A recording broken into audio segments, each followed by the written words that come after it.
अनफुसहुम व अमवालहुम बिअन्न लहुमुल जन्नह। वक़ाल अलैहिस्सलातु वत्तस्लीम निअमतानि मग़बूनुन फ़ीहिमा कसीरुम मिनन नास अस्सिहहतु वल फ़राग़। सदक़ल्लाहु जल्ल जलालुहु व सदक़ रसूलुहुन नबियुल अमीनुल करीम व नहनु अला ज़ालिका लमिनश शाहिदीना व शाकिरीना वल्हम्दुलिल्लाहि रब्बिल आलमीन।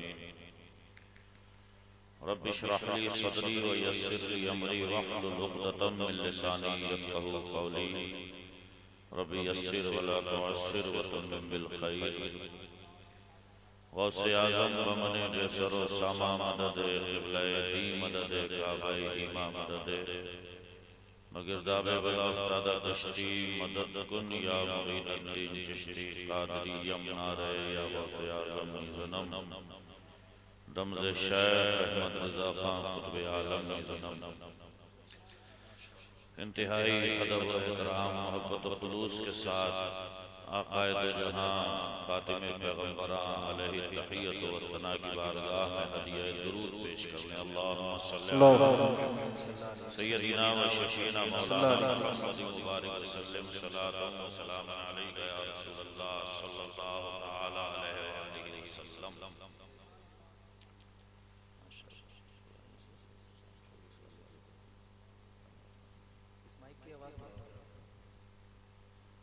जहाँ तक सीटी न मारे वहाँ तक पढ़ो।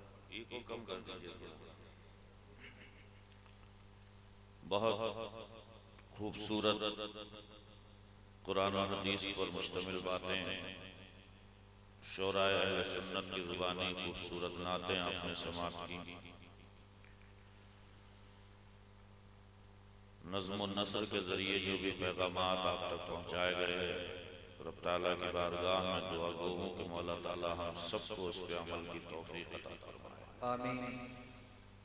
उर्स की मुनासबत से आप ये इजलास मुनक़िद किए बैठे हैं। अल्लाह ताला साहिब उर्स के फ़यूज़ व बरक़ात से भी हम तमाम ग़ुरबाए अहले सुन्नत को माला माल फरमाए। आमीन। कुछ ज़रूरी बातें गोश गुजार करने की सादत हासिल की जाएगी। उम्मीद करता हूँ कि इंशाअल्लाह निहायत मतानत और संजीदगी के साथ आप समाअत कर लेंगे। मैं समझता हूँ जैसा मौसम है उसके लिहाज से खूब वक्त हो चुका और जगह जगह की बात होती है, वरना ये मिंबर शरीफ पर जो नूरानी काफिला मौजूद है, जो मिंबर शरीफ से ताल्लुक़ रखते हैं, वो जानते हैं कि इजलास हमारे यहाँ सुन्नियों में 2:30 बजे 3 बजे तक ख़त्म होते हैं और बड़ी रौनकें उनमें बरकरार रहती हैं। लेकिन हो सकता है कहीं ना कहीं तबीयतें बोझल हो गई हों, लेकिन फिर भी ये हमारे रूह की ग़िज़ा है। जिस्म को सजाने संवारने के लिए इंसान हज़ार जतन करता है, तो कोशिश करे कि रूह को संवारने का भी कुछ सामान मयस्सर आए, ताकि इसमें बालीदगी पैदा हो, इसमें नूर पैदा हो। फिर इंशाअल्लाह ताला नेक अमल करने में कभी दिक्कत और परेशानी पेश नहीं आएगी। रूह जब कसाफत का शिकार होती है, रूह में जब बीमारी पैदा होती है, तो फिर नेक अमाल में दिल नहीं लगता, तिलावत कुरान पाक में दिल नहीं लगता, अल्लाह की इबादत के सजदों में दिल नहीं लगता, फिर तमाम नेक अमाल बोझ लगने लगते हैं। तो दुआ मांगा करो कि मौला ताला इस रूह को बीमार मत होने देना, इसे जिंदा रखना। अल्लाह के रसूल सल्लल्लाहु ताला अलैहि वसल्लम ने इरशाद फरमाया, लिकुल्लि शैइन सक़ालतुन व सक़ालतुल क़ल्बि ला इलाहा इल्लल्लाह। दुनिया में जितनी चीज़ें बनी हैं, अगर वो गंदी हो जाएं, मैली हो जाएं, उन पे जंग चढ़ जाए, तो उन्हें साफ करने के लिए कोई ना कोई चीज़ ज़रूर बनी है दुनिया में। बर्तन गंदा हो जाए, उसे रेत से रगड़िए, सर्फ से मांजिए, साफ हो जाएगा। कपड़ा गंदा हो जाए, साबुन से धो लीजिए, साफ सुथरा हो जाएगा। मेरे आका इरशाद फरमाते हैं हर चीज की सफाई के लिए कोई ना कोई चीज बनी है। वह सकालतुल क़ल्ब ला इलाहा इल्लल्लाह, और जब दिल बीमार हो जाए तो कसरत से ला इलाहा इल्लल्लाह पढ़ा करो, इंशाअल्लाह ताला दिल का सारा मैल कुचैल दूर हो जाएगा।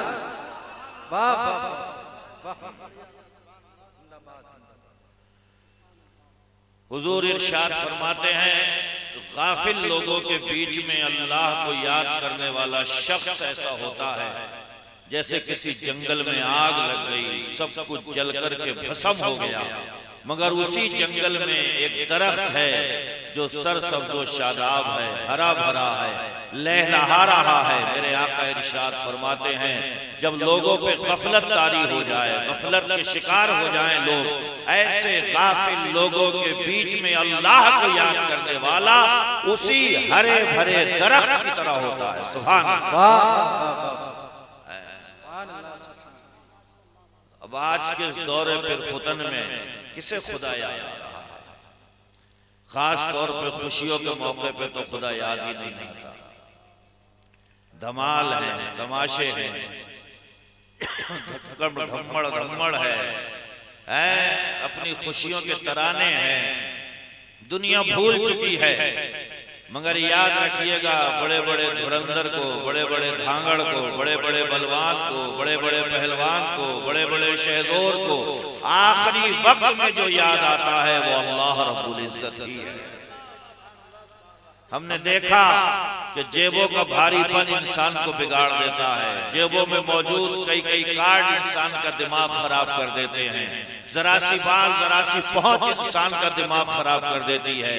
अपने मरीज को लेकर के चलता है, कोई कहता है कि भाई दिल्ली में तो एडमिट नहीं हो सकता मरीज, तो ये बड़ बोलेपन में कहता है तुम मुझे जानते नहीं हो, मैं हॉस्पिटल हाईजैक कर लूंगा, मैं मेडिसिन अपने कब्जे में कर लूंगा, मैं डॉक्टर्स का पूरा अमला हाईजैक कर सकता हूँ, मैं बात वाला हूँ, मैं पैसे वाला हूँ। मगर कितनी मर्तबा इन आंखों ने देखा कि वही डॉक्टरों की टीम आड़ में ले जाकर के कहती है कार्ड अपने पास में रख, शान शौकत अपने पास में रख, ये सारा स्टेटस अपने पास में रख, हाथ उठा और दुआ कर, इसलिए कि डॉक्टरी फेल हो रही है, दवा फेल हो रही है, इस हॉस्पिटल का नाम फेल हो रहा है। अब इन आखिरी लम्हात में अगर कोई करिश्मा कर सकता है तो अल्लाह वादहू ला शरीक कर सकता है, परवरदिगार आलम कर सकता है, रब्बुल आलमीन कर सकता है, अहकमुल हाकिमीन कर सकता है।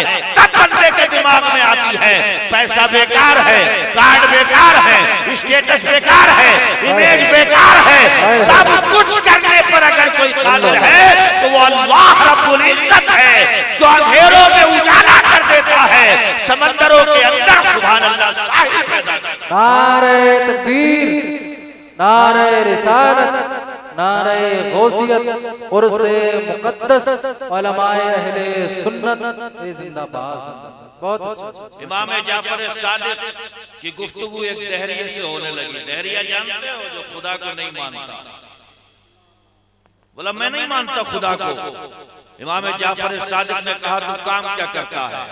तो बोला मैं इंपोर्ट और एक्सपोर्ट का काम करता हूँ, मेरा सामान आता जाता है और समंदर के रास्ते से आता जाता है। इमाम जाफर सादिक रसूलुल्लाह का शहजादा इरशाद फरमाता है कभी समंदर में ऐसा मौका आया कि समंदर का मिजाज बिगड़ा हो, तूफान आया हो, तेरी कश्ती हिचकोले खाने लगी हो? कहने लगा हाँ एक मर्तबा ऐसा हुआ था, तूफान का मिजाज बिगड़ गया था, कश्ती हिचकोले खाने लगी थी। इमाम जाफर सादिक फरमाते हैं उस वक्त तेरा जहन क्या सोच रहा था? तो कहने लगा तूफान आया था, मौसम का मिजाज बिगड़ा था, कश्ती हिचकोले खा रही थी, मगर फिर भी मेरे दिमाग में एक बात आ रही थी कोई है जो मुझे बचा लेगा, कोई है जो कश्ती अपने साहिल तक लगा देगा। इमाम जाफर सादिक फरमाते हैं तू खुदा को तो नहीं मानता, मगर उस वक्त में जो बार बार तेरे चीज ख्याल में आ रही थी कि कोई है जो अपनी बचा लेगा, उसे ही खुदा वादहू ला शरीक। जिंदाबाद जिंदाबाद, वाह वाह वाह, सुभान अल्लाह सुभान अल्लाह। बहुत अच्छा बयान हो रहा है माशाअल्लाह। हमेशा जहन में रखिए वो जलीलों को चाहे तो इज्जतों के ताज पहना दे, हक है। और वो इज्जत वालों को चाहे तो खुदा की कसम भीख के कटोरे हाथ में पकड़ा नहीं। वो ढील देने पर आ जाए तो फिरौन इतना बिगड़े कि खुद को खुदा कहे, वो मारने पे आ जाए तो खुदा की कसम दरिया में डुबो के मारे।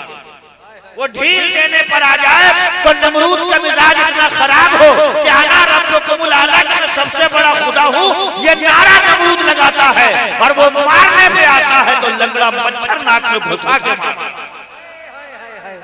वाह वाह वाह।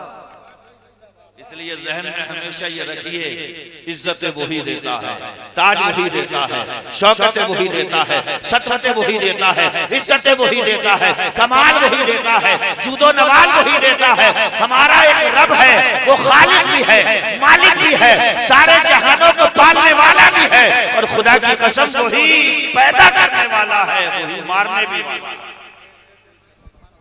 जहन में ये चीज रहेगी तो दिमाग का जो बुखार है वो थोड़ा कंट्रोल में रहेगा। इसीलिए इस्लाम के अंदर नमाज रखी गई कि सारा बुखार, सारा ईगो, सारा गुरूर, सारा तकब्बुर, सारा नशा कहां भरा है, और ये बॉडी का सबसे ऊपरी हिस्सा है। इसीलिए इस्लाम कहता है कि 5 वक्त अपने इस बॉडी के सबसे ऊपरी हिस्से को जमीन पे रख और बोल सुभान रब्बियल आला, ताकि तेरा बुखार उतरे, तकब्बुर दूर हो, ईगो खत्म हो, अनानियत का तू शिकार है वो खत्म हो जाए। इसलिए कि इंसान जब अपने जिस्म का सबसे ऊपरी हिस्सा जमीन पे रख करके कहता है सुभान रब्बियल आला, तो गोया कि वो ऐलान कर रहा होगा है कारोबार छोटा है, मकान छोटा है, दुकान छोटी है, खलियान छोटा है, वजारत छोटी है, कुर्सी छोटी है, सब कुछ छोटा है। सुभान रब्बियल आला, अगर कोई बड़ा है तो मेरा परवरदिगार आलम। सुभान अल्लाह, सुभान अल्लाह, सुभान अल्लाह, सुभान अल्लाह। जिंदाबाद भाई जिंदाबाद। अल्लाहु अकबर। या रसूल जिंदाबाद। या रसूल, या रसूल, या रसूल, या रसूल। अल्लाहु अकबर। सुभान अल्लाह, सुभान अल्लाह। जिंदाबाद मुफ्ती साहब। आ जाइए, इससे पहले कि देर हो जाए। बेशक बेशक। इज्जतें वहीं मिलेंगी जहां पहले के मुसलमानों को मिली। बेशक। बहरे जुल्मात में जिन्होंने घोड़े दौड़ाए थे उन्हीं से शजरा मिलता है हमारा। जी। यूरोप के कलीसियाओं में जिन्होंने अजानें दी थी उन्हीं से शजरा मिलता है हमारा। अफ्रीका के तपते हुए सहराओं में अल्लाह अकबर की जिन्होंने सदाएं बुलंद की थी उन्हीं से शजरा मिलता है हमारा। मगर आज हम जलील क्यों हैं? बात सिर्फ इतनी सी हुई, उनके जो हम गुलाम थे जी, खल्क के पेशवा रहे, बेशक उनसे फिरे, जहां फिरा आई कमी वकार। बेशक बेशक बेशक। अल्लाहु अकबर। उनसे जुड़ जाइए। वो तो खुद कह कर गए हैं अपने अब्बा से ज्यादा मोहब्बत मुझसे करना, अपनी अम्मा से ज्यादा मोहब्बत मुझसे करना, अपनी औलाद से ज्यादा मोहब्बत मुझसे करना, सारी कायनात से बढ़ के मोहब्बत मुझसे करना। इसलिए कि ईमान की मिठास और ईमान की हलावत तुम उस वक्त तक पा ही नहीं सकते जब तक सबसे ज्यादा मोहब्बत मदीने के सुल्तान से। सुभान अल्लाह, सुभान अल्लाह। बेशक सुभान अल्लाह, सुभान अल्लाह। जी सुभान अल्लाह। बहुत बढ़िया। कैसे करोगे उनसे मोहब्बत? जी। घर में कोई खत्म होता है, फातिहा होती है, भाई बहनों में बात होती है, अब्बा को चाय पसंद थी, भिन्ना चाय भी रखते हैं, अब्बा सेब बड़े शौक से खाते थे, भैया सेब भी रख दें। अब्बा को अनार बहुत पसंद था, भैया अनार भी रख दें। फातिहा में हर चीज रखते हो जो अब्बा को पसंद होती है। अब्बा की पसंद की हर चीज अगर फातिहा में रखते हो तो कभी अगर किस्मत साथ दे तो गुंबदे खजरा की तरफ को चेहरा करो और कहो या रसूल अल्लाह, मेरे अब्बा भी आप पे कुर्बान, मेरी अम्मा भी आप पे कुर्बान, मेरी औलाद भी आप पे कुर्बान। अगर हम अपने बाप को खुश करना चाहे उनकी कब्र में तो फातिहा में चाय भी रखते हैं, सेब भी रखते हैं, अनार भी रखते हैं। या रसूल अल्लाह, गुंबदे खजरा की तरफ हमारी नजर है। अगर हम आपको खुश करना चाहे तो जिंदगी में क्या रखे? आका फरमाते हैं वक़ुर्रतु ऐनी फिस्सलाम, अपने बाप को खुश करने के लिए अगर फातिहा में चाय रखते हो तो अपने रसूल को खुश करने के लिए जिंदगी में नमाजें रख दो। दो। इसलिए कि आका फरमाते हैं नमाज तुम पढ़ते रहोगे और ठंडक मेरी आंखों को पहुंचती रहेगी। नारे तकबीर, नारे रिसालत, नारे गौसियत, उर्से मुक़द्दस, फैज़ाने भूरे शमीया हुजूर मुफ्ती शारिफ साहब क़िबला, नारे तकबीर, जिंदाबाद जिंदाबाद। सुभान अल्लाह, बहुत बढ़िया हज़रत, सुभान अल्लाह सुभान अल्लाह। औलाद से बड़ी मोहब्बत करनी चाहिए इंसान को, इसलिए कि जिनकी नहीं है उनसे पूछो। बाबाओं के पास, दुर्वेशों के पास, मलंगों के पास, दरगाहों के चक्कर, मज़ारों के चक्कर, कभी ये सा गंडा, कभी वो सा तावीज़ औलाद हो जाए। रात में उठते हैं, दिन में परेशान रहते हैं, मियाँ बीवी बातें करते हैं, कब दामन भरेगा, कब झोली भरेगी, कब आंगन में किलकारी गूंजेगी। खुदा की कसम जो औलाद की नेमत से महरूम है, कभी पूछो उनसे। बड़ी मशक्कतों के बाद में औलाद हासिल होती है। बिलाशुबा औलाद से मोहब्बत करो।